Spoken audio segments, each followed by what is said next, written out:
तो स्टार्ट करते हैं आज का नेक्स्ट टॉपिक, जो कि आज हम लोग पढ़ेंगे हमारे जितने भी यूनिट्स हैं, जैसे खगोलीय मात्रक। अब खगोलीय मात्रक किसे बोलते हैं, एस्ट्रोनॉमिकल यूनिट किसे बोलते हैं। तो मैं बात करूँ एस्ट्रोनॉमिकल यूनिट की, तो एस्ट्रोनॉमिकल यूनिट क्या होती है, जो हमारे पृथ्वी से लेकर के सूर्य के बीच की जो औसत दूरी है, सूर्य से लेकर के पृथ्वी के बीच की जो औसत दूरी है, उसको हम लोग खगोलीय मात्रक बोलते हैं। इसको हम लोग एस्ट्रोनॉमिकल यूनिट बोलते हैं। वो है हमारा 1.496 × 10⁻11 मीटर, या फिर 1.5 × 10⁻11 मीटर आप इसको बोल सकते हैं। अब इसको हम लोग बोलते हैं प्रकाश वर्ष। प्रकाश वर्ष क्या है, बहुत बार ये क्वेश्चन पूछे जाते हैं और ये बहुत कन्फ्यूजिंग होता है, इसको ध्यान में रखना है। ये SSC CHSL 2014 में पूछा गया, 2006 में पूछा गया, 2012 में पूछा गया, 2016 में पूछा गया। एक्चुअली ये बहुत ही इंपॉर्टेंट क्वेश्चन है और कन्फ्यूजिंग है। सबको लगता है प्रकाश वर्ष क्या है। तो प्रकाश वर्ष क्या है, प्रकाश के द्वारा जो एक साल में तय की गई जो दूरी होती है उसको प्रकाश वर्ष बोलते हैं। ये एक यूनिट है नापने का लेंथ, जो प्रकाश वर्ष कहलाता है। 3 × 10⁸ मीटर पर सेकंड की स्पीड से जो होती है लाइट का स्पीड, उससे जो एक साल में तय करती है दूरी प्रकाश, उसको बोलते हैं हम लोग प्रकाश वर्ष। ये होता है 9.416 × 10⁻15 मीटर।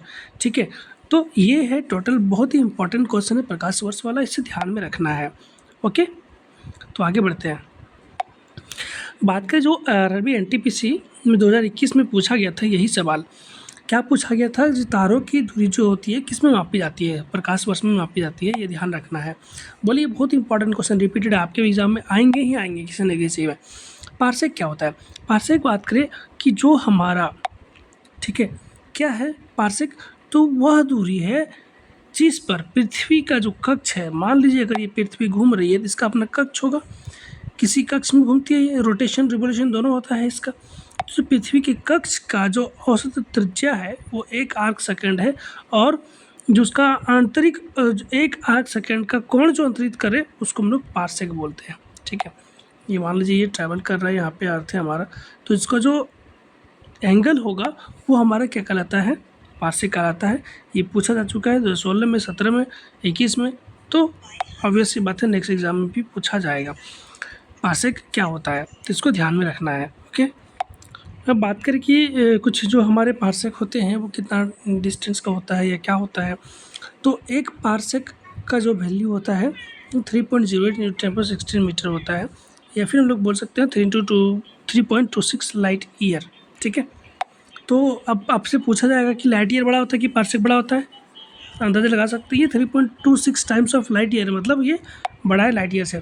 अब कुछ इंपॉर्टेंट है जो पूछे जाते हैं कभी कभी, 1 इंच बराबर कितना मीटर होता है, 0.2024 होता है, एक मील बराबर जिसको माइल भी बोलते हैं, 1.0609 × 10⁻3 मीटर होता है। 1 फुट इज इक्वल टू कितना होता है, 0.3048 मीटर होता है। नॉटिकल माइल की बात करें क्या होती है, ये SSC से 0 पूछा गया, क्योंकि ये थोड़ा जो हम लोग दूरी नापते हैं ये नॉटिकल माइल में होता है, समुद्री जो दूरी नापते हैं उसको। 1 यार्ड बराबर कितना होता है, 0.9144 मीटर। ठीक है, अब हम लोग कुछ देखते हैं क्षेत्रफल मापने का यूनिट। ओके, तो जो क्षेत्रफल नापने का यूनिट है वो हमारा 1 बर्न बराबर 10⁻28 मीटर स्क्वायर होता है, ये इस चीज़ में। अब उसके बाद बात करें हम कि ये आपका जो 1 एकड़ की बात करें तो कितना होता है, तो 1 एकड़ में 4047 मीटर स्क्वायर होता है। और बात करते हैं हेक्टेयर बराबर 10⁻4 मीटर स्क्वायर होता है। ये हमारा कुछ यूनिट्स मेजरमेंट थे जिससे हम लोग मेजरमेंट करते हैं। कभी कभी ये सारे सवाल भी पूछे जाते हैं जो कि अगर 10⁻⁻1 रहा उसको हम लोग क्या बोलेंगे, डेसी बोलते हैं। इसको आप याद रख सकते हैं, डेसी सेंटी डेका मीटर में। ओके, सपोज आप ये पढ़े होंगे आप लोग, डेसी सेंटी मिलीमीटर पढ़े हैं आप लोग, kilo hecto deca metre deci centi millimetre. तो ये सारी चीज़ें आपको याद रखनी है इस वाले में। तो अब इसमें बात करें हम लोग, ये माइक्रो आपके पूछे जा चुके हैं बहुत बार। SSC GD में पूछा गया है, राफेल मैन एग्जाम 2012 में पूछा गया, 24 में पूछा गया, 2021 में CGL में पूछा गया। तो ये माइक्रोमीटर जो है ना आपको याद रखना है, 10⁻⁻6 जो होता है उसको हम लोग माइक्रोमीटर बोलते हैं। नेक्स्ट क्वेश्चन पूछा था नैनोमीटर, जो इंपॉर्टेंट है वो आपको बता रहे हैं। ये आपको इम्पोर्टेंट है, micro, nano, angstrom, pico, femto, और इधर पूछा जाता है टेराबाइट। कि हमारे कंप्यूटर में भी यूज़ होता है। टीबी, 1 टीबी का स्टोरेज कैपेसिटी है, कितनी कैपेसिटी है, वो सारी चीज़ें। तो 10⁻⁹ क्या बताता है, वो नैनोमीटर होता है। मीटर में बात करें तो नैनोमीटर आता है। इसको हम लोग प्रीफिक्स में सफिक्स में जो भी लगाएं वो लगा सकते हैं। नैनोमीटर या नैनो वो आपका आता है। एंगस्ट्रम क्या होता है, ये भी एक यूनिट है जो 10⁻⁻10 होता है। ठीक है, नैनो से छोटा होता है एंगस्ट्रम। एंगस्ट्रम से छोटा होता है पिको 10⁻12, उससे छोटा होता है फेम्टो 10⁻15। अब किसका किसका कहाँ पे यूज़ होता है ये पूछा जाता है। जैसे नैनोमीटर का यूज़ कहाँ पे किया जाता है, तो जो नाभिकीय त्रिज्या है उसको नापने के लिए वो नैनोमीटर का यूज़ करते हैं। ठीक है, जैसे ये पूछा जा चुका है फेम्टो कहाँ यूज़ करते हैं, तो नाभिकीय त्रिज्या का मापने के लिए जो उपयोग करते हैं वो लोग फेम्टो यूज़ करते हैं। बहुत छोटे छोटे पार्टिकल्स का हमको उसका त्रिज्या नापना, नाभिकीय न्यूक्लियर रेडियस नापना हो, तो वो सारी चीज़ों के लिए यूज़ करते हैं हम लोग। टेरा हम लोग टीबी जो हम लोग यूज़ करते हैं ज़्यादा बड़ा यूनिट है। 10⁻12 में हम लोग यूज़ करते हैं एज कितने जीबी का या टीबी का स्टोरेज है आपका डेस्कटॉप या लैपटॉप, वो सारी चीज़ों के लिए। अब हमारे पास कुछ उपसर्ग हैं जिसको हम लोग यूज़ करते हैं कहाँ पे, जैसे आइसो हो गया, ये पूछा गया है। ये आइसो कहाँ पे यूज़ किया जाता है, नियतांक के लिए यूज़ किया जाता है। क्वाज़ी कहाँ यूज़ किया जाता है, तो आंशिक रूप से अगर कुछ हो तो वहाँ पे हम लोग यूज़ करते हैं। मेगा कहाँ पे यूज़ करते हैं, जो बहुत ज़्यादा एक अमाउंट पे हो, जैसे आप लोग डाटा यूज़ करते हैं एमबी में, मेगाबाइट में। फ़ोटो, ये याद रखना, फ़ोटो प्रकाश के लिए यूज़ किया जाता है। ओके, ये सारी चीज़ें कुछ सफिक्स थे जो कभी कभी पूछ लिए जाते हैं। अब मैं बात करूँ तो हमारे पास कुछ डायमेंशनल एनालिसिस है। हम लोग किसी का डायमेंशनल एनालिसिस करते हैं। ये डायमेंशनल एनालिसिस क्या होता है, तो हमारे पास कुछ जो ऐसा इनमें 7 भौतिक राशि है, इसको हम लोग 7 डायमेंशन भी बोलते हैं। उसमें से जो हमारे पास डायमेंशन है ना, या फिर आप उनको बोल सकते हो हम लोग किस में करते हैं, स्क्वायर ब्रैकेट के अंदर लिखते हैं। ठीक है, तो वो डायमेंशन होता है। डायमेंशन क्या है, जैसे लंबाई का डायमेंशन एल है, द्रव्यमान को मास में मेजर करते हैं इसलिए उसका एम है, समय को टाइम बोलते हैं इसलिए इसका डायमेंशन प्रीफिक्स जो फर्स्ट वर्ड है टी उसको यूज़ करते हैं। विद्युत धारा को ए, ओके, उसमें गति को हम लोग के से डिनोट करते हैं। ज्योति तीव्रता को सी डी से, जिसको कैंडेला बोलते हैं। पदार्थ की मात्रा को मोल बोलते हैं। ये सारे चीज़ें हम लोग यूज़ करते हैं डायमेंशन एनालिसिस के लिए। ओके, तो अब बात करें इस डायमेंशन एनालिसिस को कैसे यूटिलाइज करते हैं। इसमें बात करें तो जो हमारे पास कोई भौतिक राशि है, उनकी जो भी उनकी विमान जो उनका घात करें, जैसे मान लीजिए एल इंटू एल, तो क्या होगा, 3 बार एल है तो एल का क्यूब हो गया। तो इन सारी चीज़ों के लिए जो हम लोग उसका जो व्युत्पन्न होता है उसके प्रतिनिधित्व को बढ़ाने के लिए हम लोग यूज़ करते हैं स्क्वायर। इन सारी चीज़ों में लिखते हैं। जैसे हम लोग अगर आयतन निकालना हो तो हमारा यूनिट किस में होता है, हम लोग उसको किस ना, लंबाई चौड़ाई ऊंचाई। लंबाई किस में मेजर करते हैं, ये लेंथ है ना, मीटर में मेजर करते हैं ना। तो हम बताए थे लेंथ का क्या होता है यूनिट, लेंथ का यूनिट होता है एल इंटू एल, तो ये क्या गया टोटल, एल का क्यूब। तो ये सारी चीज़ें आपका कहलाता है लंबाई का यूनिट। ओके, तो ये जो एल क्यूब निकला इसको हम लोग क्या बोलेंगे, डायमेंशन। किसका डायमेंशन, वॉल्यूम का डायमेंशन। ठीक है, तो अब अगर हमको डायमेंशन लिखना हो वॉल्यूम का टोटल, तो जो हम लोग डायमेंशन लिखते हैं ना, डायमेंशन लिखने का क्या तरीका है, हम लोग एक ब्रैकेट से स्टार्ट करेंगे। तो मास था क्या वॉल्यूम में, नहीं था ना, सिर्फ एल था ना। तो मास का कुछ नहीं था, तो मास का पावर क्या हो जाएगा, 0। लेंथ कितना था, 3। कुछ था हमारे पास टाइम उसमें, नहीं, तो 0, m0 l3 t0। तो ये हमारा हो गया किसका डायमेंशन, वॉल्यूम का डायमेंशन। ठीक है, वॉल्यूम में मास नहीं आता है, सिर्फ लेंथ होता है जो 3 पार्ट में होता है। तो ये हमारा क्या हो गया किसका, अगर आपको पूछा जाए डायमेंशन वॉल्यूम का, तो वॉल्यूम का डायमेंशन ये होता है। ठीक है, इसके अलावा बात करें हम लोग वेग का, तो वेग बराबर क्या होता है, विस्थापन बटे समय। विस्थापन को किस में मेजर करते हैं, तो विस्थापन को हम लोग मेजर करते हैं किस वाले में, विस्थापन को मेजर करते हैं लेंथ में, क्योंकि वो डिस्टेंस है। समय को किस में मेजर करते हैं, टी में। तो ये एल हो गया क्या 1, टी क्या है 1 नीचे है ना, तो नीचे जाने के लिए क्या करते हैं, माइनस पावर लिखते हैं। तो टी पे पावर क्या हो जाएगा, -1 हो जाएगा। तो ये क्या हो जाएगा, m0 l1 t-1, ये वेग का हमारा डायमेंशन हो जाएगा। तो डायमेंशन निकालने सीख गए। तो वेलोसिटी का डायमेंशन क्या होगा, इंग्लिश में बात करें तो क्या होता है, यही तो वेलोसिटी होता है। ठीक है, चाल का डायमेंशन क्या होगा, स्पीड का, स्पीड भी तो यही होता है, डिस्टेंस बाय टाइम। तो आगे देखते हैं। अब इसका कुछ नाम होता है, नोटेशन कैसे बताते हैं। तो ये जो है हमारे ना, ये सारे एम एल टी, ये क्या है, विमाएँ हैं, ठीक है। और इसको जो ब्रैकेट के अंदर जो भी चीज़ लिखे हुए हैं हम लोग M0 L1 T-1, ये मेरा क्या कहलाएगा, बीमीय सूत्र कहलाएगा। और जब पूरे को मिला दें यहाँ पे वेग बराबर ये, तो ये मेरा क्या कहलाएगा, विमीय समीकरण, डायमेंशनल इक्वेशन, ठीक है, ओके। अब कुछ इंपॉर्टेंट डायमेंशनल फार्मूला बता देते हैं जो पूछे जा चुके हैं। लेंथ का डायमेंशनल फार्मूला क्या होगा, जो पूछा जा चुका है एसएससी सीपीयू 2019 में, M0 L1 T0। द्रव्यमान का, मास का, ये अब तक पूछा नहीं जा चुका है, समय का भी नहीं पूछा जा चुका है क्योंकि बहुत आसान क्वेश्चन है। टेम्परेचर का पूछा जा चुका है, क्योंकि टेम्परेचर कन्फ्यूजिंग होता है, इसीलिए, क्योंकि इसमें मास नहीं होता है, लेंथ नहीं होता है, टाइम नहीं होता है, सिर्फ टेम्परेचर होता है, केल्विन, ठीक है। तो इसको हम लोग कैसे नोट करते हैं, ये पूछा जा चुका। आरआरबी ग्रुप डी में पूछा गया था, दिल्ली पुलिस में पूछा गया था, CHSL में पूछा गया था, कितने बार पूछा गया, CHSL 2019 में पूछा गया, 2020 में पूछा गया है, इतने शिफ्ट में रिपीटेड क्वेश्चन है ये टेम्परेचर का, ये बहुत इंपॉर्टेंट है, ठीक है। नेक्स्ट बात करें वॉल्यूम का। वॉल्यूम पूछा जाता है क्योंकि कन्फ्यूजिंग होता है बहुतों को, कितना होगा, तो वॉल्यूम का भी हम लोग कैलकुलेट कर चुके थे, M0 L3 T0। इसको जो हम लोग बैरल में नापते हैं तो एक बैरल बराबर कितना होता है, तो 159 लीटर होता है। ये क्वेश्चन पूछा जा चुका है SSC 2017 में, स्टेनोग्राफर में पूछा जा चुका है। फिर पूछा जो जाता है आपका डिस्प्लेसमेंट, नहीं पूछा, चाल पूछा गया है, बताए भी, चाल के बारे में पूछा जाता है। चाल का क्या होता है, M0 L1 T-1। ये आरबी ग्रुप डी में पूछा जा चुका है, 2018 वाले ग्रुप डी में जो एग्जाम हुआ था उसमें पूछा जा चुका था। इसका डायमेंशन क्या होता है। नेक्स्ट जो होता है वेलोसिटी का सेम ही होता है, ये पूछा जा चुका है तो ये पूछा जा सकता है। उसके बाद आता है एक्सीलरेशन। एक्सेलरेशन का क्या होता है, हम बताए थे, एक्सेलरेशन बराबर क्या होता है, एक्सेलरेशन,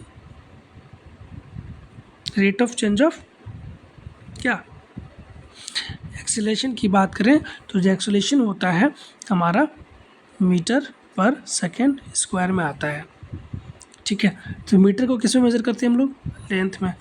सेकंड को किस में मेज़र करते हैं, ये यूनिट क्या है, डायमेंशन क्या है हम लोग, टी है। सेकंड में आते हैं उसको टाइम है, ये मेरा टाइम का हम लोग, ये जो डायमेंशन है वो इसको किस में डिनोट करते हैं, टी से डिनोट करते हैं। मास था क्या, उसमें नहीं था, तो M0 L1 टी नीचे था ना, स्क्वायर था, तो टी ऊपर लेके जाएंगे तो क्या हो जाएगा, -2, तो ML T⁻²। ये वो जो होता है, ये होता है हमारा एक्सेलरेशन का, बहुत ही इंपॉर्टेंट है, बहुत बार पूछा जा चुका है, बहुत कन्फ्यूजिंग है। 17 में पूछा गया, 18 में पूछा गया, 22 में पूछा गया, तो रिपीटेड, इतने बार रिपीटेड है, ठीक है। अब आता है रिटार्डेशन। रिटार्डेशन का क्या होता है, ये रिटार्डेशन का बात करें एक बार हम लोग, एक्सेलरेशन और रिटार्डेशन दोनों का जो होता है सेम ही होता है। ये 2018 में पूछा जा चुका है ग्रुप डी में। अब आता है फोर्स का। फोर्स भी पूछा जाएगा, बहुत बार पूछा, 2014 से लेकर के 2021 तक पूछा जा चुका है ये वेट फोर्स का डायमेंशन फार्मूला क्या होगा। तो फोर्स का डायमेंशनल फार्मूला का बात करें तो ये क्या होता है, force is equal to mass into acceleration. तो मास का हो गया क्या, ये वेट है, जिसके हम लोग मास को m से डिनोट करेंगे। अभी हम बता चुके थे एक्सीलरेशन का, क्या बताए थे, M0 L1 T⁻²। अब जब दोनों को मिला देंगे तो ये क्या पावर क्या होता है, जुड़ जाता है, तो M1 + 0 1 हो जाएगा, तो M1 L1 T⁻²। तो ये जो होता है हमारा इसका होगा, ये हमारा वार का हो जाएगा, ML T⁻², ठीक है। तो ये था टोटल स्टेबल में से इतने सारे इंपॉर्टेंट थे, ओके। तो ये बहुत ही इंपॉर्टेंट सारा सवाल, और कुछ क्वेश्चंस देख लें तो इसमें से बात करें हम लोग, पूछा जाता है जो प्रेशर का पूछा जाता है, दाब का क्या होता है, फोर्स बाय एरिया बताए थे अभी, फोर्स का बाय एरिया होता है। तो फोर्स को किस में किए थे हम लोग, ML T⁻², यही है ना सामने, ML T⁻²। अब हम लोग क्या कर रहे हैं, इसको एरिया से डिवाइड कर दे रहे हैं, तो नीचे क्या हो जाएगा, L का 2 हो जाएगा। अब एक L ऊपर है, एक L नीचे है, तो हट जाएगा, तो यहाँ पे नीचे L हो जाएगा, तो इसका पूरा क्या हो जाएगा, ML⁻⁻1 T⁻²। 2 होगा ना, एम एल पे -1 टी पावर -2। ये क्वेश्चन भी पूछा जा चुका है दाब का, कितने बार पूछा जा चुका है, 14 में, 16 में, 18 में, 21 में। इतना इंपॉर्टेंट क्वेश्चन, ये सब कन्फ्यूजिंग वाला होता है, इसका डायमेंशन याद रखना है। याद क्या रखना है, ड्राइव तो हो ही गया, तुरंत ड्राइव कर लेना है इसको अगर याद नहीं रहा तो। अब आता है हीट, वर्क और एनर्जी का। तीनों का जो होता है एक ही डायमेंशन होता है, वो क्या होता है, फोर्स इंटू डिस्प्लेसमेंट। फोर्स का हमको पता है, डिस्प्लेसमेंट क्या होगा, तो दोनों को मिलाने के बाद हमारे पास जो आ जाता है, एरिया से मल्टीप्लाई कर देते हैं, फोर्स इंटू डिस्प्लेसमेंट, तो हमारे M1L2 टी पावर -2 आ जाता है। ये पूछा जा चुका है 17 में, 21 में, 18 में। तो जो भी चीज़ है ना, सारा इंपॉर्टेंट क्वेश्चन ही लेके आए हैं इसमें हम। पावर का क्या होता है, किसको बोलते हैं हम लोग, रेट ऑफ डूइंग वर्क, कार्य करने की क्षमता को शक्ति कहते हैं। तो ये जो हमारा होता है M1L2 टी पावर -3 होगा, क्योंकि समय नीचे आ गया है ऑलरेडी हमारा। वर्क का जो होता है उसमें एक आ जाता है ML2 टी पावर -2 और 3 से डिवाइड कर दिए, तो ये हमारा आ जाएगा। इतने बार पूछे जा चुके हैं, ये इतने देख रहे हैं ना कितना इंपॉर्टेंट है ये सब, ठीक है, बहुत ही इंपॉर्टेंट है। फिर आता है मोमेंटम को क्या होता है, फोर्स इंटू जो हमारा वेग है mv, फोर्स इंटू वेलोसिटी जो होगा वो मेरा कहलाएगा मोमेंटम। ml टी पावर -1, ये हमारा जो 17, 18, 19, 21 में भी पूछा जा चुका है वेग के बारे में। रेलवे में भी इंपॉर्टेंट क्या है, एसएससी के लिए भी इंपॉर्टेंट पॉइंट है। अब आता है विद्युत आवेश, इलेक्ट्रिक चार्ज। इलेक्ट्रिक चार्ज क्या होता है, इलेक्ट्रिक चार्ज को हम लोग बात करें तो विद्युत धारा इंटू टाइम, मतलब जो हमारा जो विद्युत धारा जा रहा है आई इंटू टी जो होगा वही हमारा कहलाता है आवेश। आवेश को हम लोग कूलम में मेजर करते हैं, और ये इसका हम बता चुके हैं, इसका होता है एम्पियर। तो मास है क्या, नहीं, लेंथ है क्या, नहीं, टी है क्या, नहीं, तो तीनों पे पावर क्या हो जाएगा, 0, और क्या बचेगा लास्ट में, एम्पियर पे पावर 1। तो ये हमारा हो चुका। ये आरआरबी पॉइंट ऑफ व्यू से देखें तो बहुत ज़्यादा इंपॉर्टेंट है, वो सारे बार रिपीटेड है ये क्वेश्चन, SSCL में भी पूछा जा चुका है। ओके, ठीक है, थैंक यू। देखते हैं आगे। जो बात करें जो कुछ इंपॉर्टेंट है विद्युत धारा इलेक्ट्रिक करंट का, जिसको हम लोग Q/T से डिनोट करते हैं, ये भी सेम ही होगा, ML0 टी पे 0 A पे पावर 1 हो जाएगा, ये हमारा आ जाएगा। इंपॉर्टेंट है, SSCL में पूछा गया है। वोल्टेज का जनरली नहीं पूछा जाता है, अगर पूछा जाए तो V/IR होता है, ML2 टी पे पावर -3 A पे पावर -1 हो जाएगा, ठीक है। अब बात करें किसकी, रेजिस्टेंस का। रेजिस्टेंस इंपॉर्टेंट है, पूछा जाता है।